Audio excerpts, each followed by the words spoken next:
Afwan Ustaz, kesalahan apakah yang sering dilakukan oleh thalabul ilmi yang masih baru belajar agama dalam perihal adab? Ya, kesalahan yang banyak dilakukan oleh tulabul ilim dalam urusan adab ini adalah sok berilmu. Baru belajar ilmu, jadinya dia sok berilmu. Menganggap semua orang salah. Menganggap dia yang paling benar.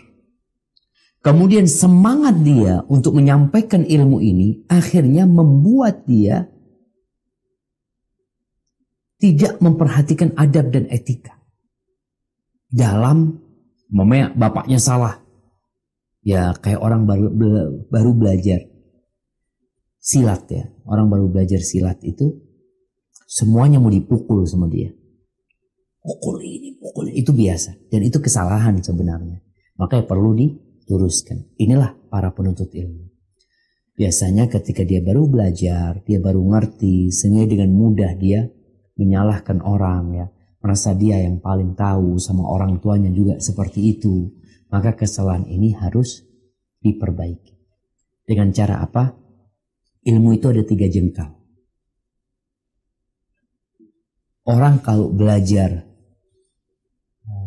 yang jengkal pertama, thalatha ashbar, jengkal pertama itu dia merasa sudah paling berilmu sudah. Itu yang satu jengkal pertama. Kalau satu jengkal kedua, dia udah masuk ke tahapan yang kedua, dia merasa ya baru belajar lah, baru ngerti. Tapi ketika dia masuk ke fase yang terakhir, dia tahu kalau dia nggak tahu apa-apa. Semakin dalam, dia semakin tahu ya Allah ternyata nggak ngerti apa-apa. Maka di sini para penuntut ilmu, ketika dia belajar ilmu, dia harus tahu yang dia pelajarin baru jengkal pertama nih. Masih ada tahapan-tahapan selanjutnya. Baik, kemudian yang kedua.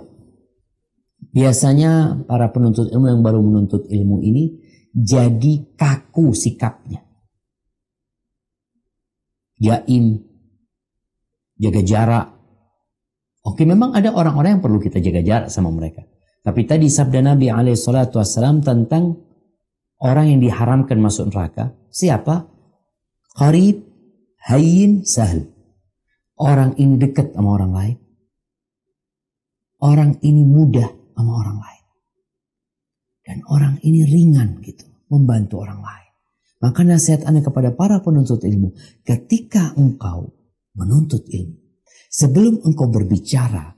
Menyampaikan nasihat. Tolong akhlakmu dibenarin. Kepada tetangga. Assalamualaikum. Bukan ngelihat tetangganya. Oh tetangganya ahlul bidah. Semuanya masuk neraka nih. Nggak kayak gitu. Mereka nggak paham. Maka engkau perlu memberikan uzur kepada mereka. Sehingga ketika engkau belajar, engkau semakin baik kepada tetanggamu. Lihat tetangganya, umpamanya, ya bersih-bersih, engkau bisa bantuin dia. Lihat tetangganya mungkin ngangkat sesuatu barang, engkau bantuin dia. Orang tua, begitu sama orang tuamu, sebelum engkau ngomong, memberikan nasihat kepada orang tuamu yang engkau lihat salah, engkau bagaimana melihat perubahan yang positif di dirimu dari orang tua. Orang tua melihat dirimu, oh anakku tambah baik. Salah satunya tadi, dia mijetin kaki orang tuanya, ya. Dia tersenyum, keluar rumah izin, masuk rumah izin, pamitan selalu sama orang tuanya. Maka hal ini akan membuat dirimu ketika menyampaikan sesuatu akan diterima insya Allah. Maka itu beberapa perilaku para penuntut ilmu yang kadangkala menjadi citra buruk ya orang-orang yang menuntut ilmu. Hadza wallahu a'lam bissawab.